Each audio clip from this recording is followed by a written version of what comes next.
Hello everyone, welcome to my channel. Today we're going to make a low-carb Japanese souffle cheesecake. So this cake at room temperature is super airy and fluffy, and after refrigerating overnight, it will turn into this soft, creamy, and almost ice cream-like texture. This is how it looks like at room temperature, super smooth and delicate. You can even hear this satisfying sound when cutting it through. I will list all the ingredients in the description section below. There's no flour or sugar used, and the net carb here is almost zero, which makes it perfect for people following low carb or keto diets. I also highly recommend you make this for your friends or family with diabetes. Tool-wise, it's pretty basic. Note that you will need to prepare a cake pan with solid base and line it with parchment paper beforehand. In terms of the actual steps, first of all, you need to bring a pot of water to simmer and then turn the stove down to low heat. We will use the steam to melt all the cream cheese and cheese mix. For this cake, I recommend you use low-fat cream cheese because it contains some xanthan gum and is lower in fat, which can help with the structure of your cake and also reduce the total calories of this cake by 15%. You can of course use full-fat cream cheese if you're following keto diet.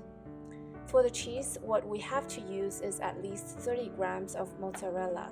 Because of its stickiness after heating, it can provide more structure to the cake to compensate for the absence of flour. Then you can just choose whatever cheese you like for the rest of the cheese mix.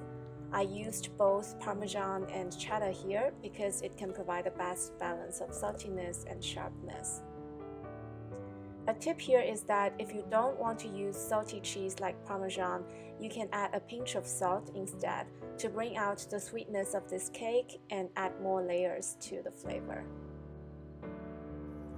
After the cheese batter is well mixed, we can turn off the heat and mix in the butter and the milk.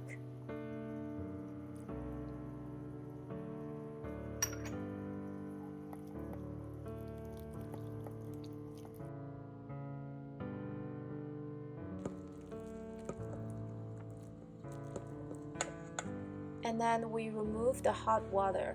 Remember to keep the water, we will use it in our water bath baking later. So we mix the cheese batter a little bit more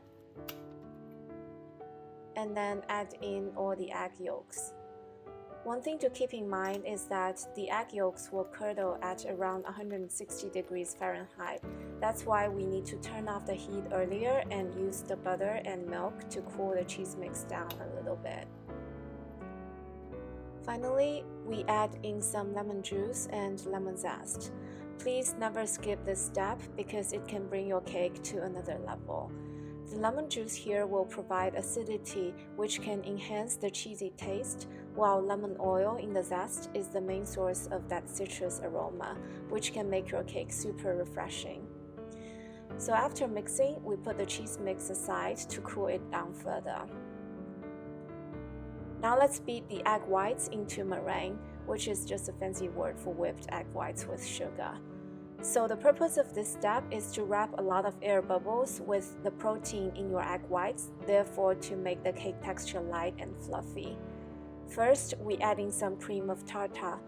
You can also use lemon juice or white vinegar, basically some acidity to help stabilize the meringue.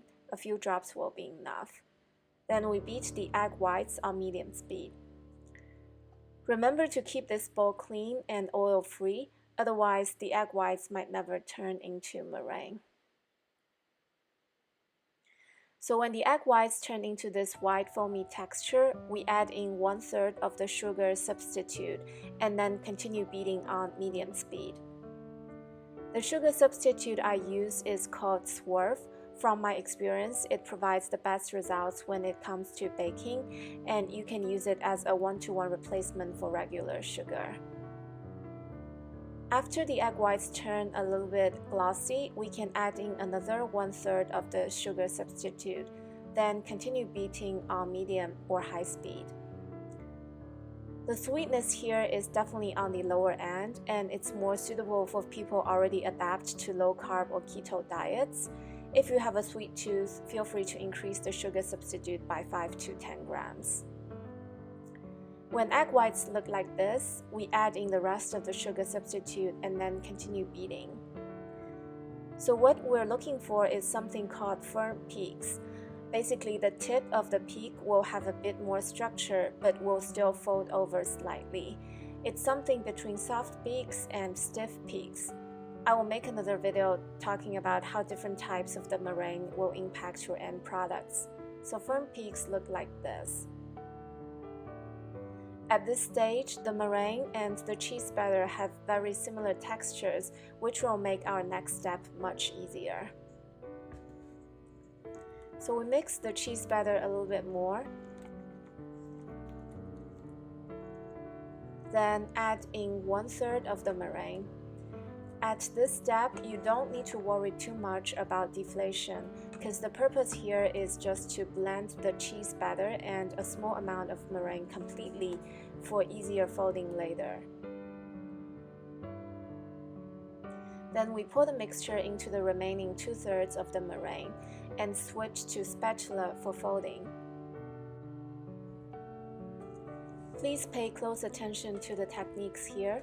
Basically, we need to cut down the middle of the batter and then gently fold the mixture in. At the same time, we rotate the bowl with the other hand. This is a very important step. Doing it incorrectly can knock the air bubbles out and make the texture of your cake dense and close. After folding, we transfer the mixture into the cake pan.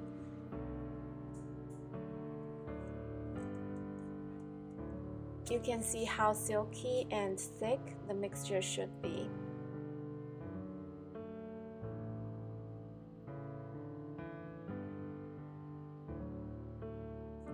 We then smooth the surface with the spatula.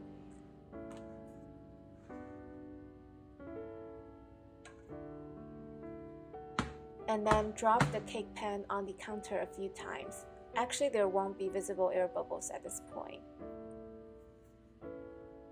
We move the cake pan into a deep baking pan and add the hot water we saved earlier until it covers half of the cake batter.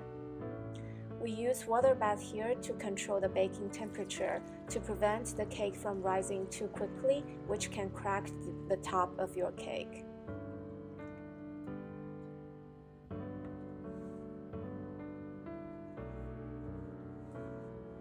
Then we move the whole thing into the oven.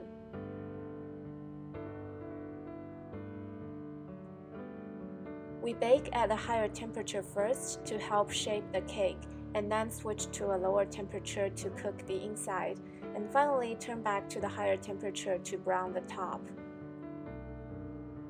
This is how it looks like after 90 minutes of baking.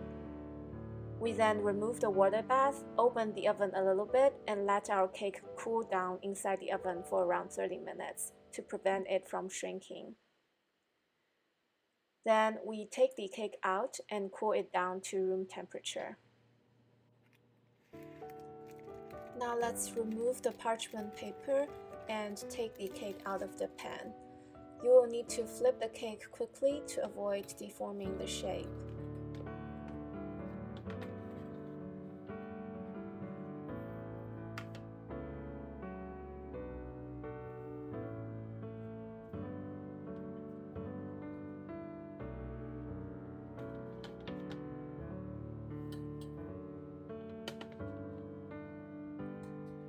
So here it is, our low-carb Japanese souffle cheesecake. To take a closer look at the texture, besides some lemon zest and cheese bits, there should be no large air bubbles. You can enjoy it either at room temperature or after refrigerating. Both taste great. Thanks for watching this video. If you like it, please hit like and subscribe to my channel. If there are any questions, please feel free to leave them in the comment section and I will respond as soon as I can. Thank you so much.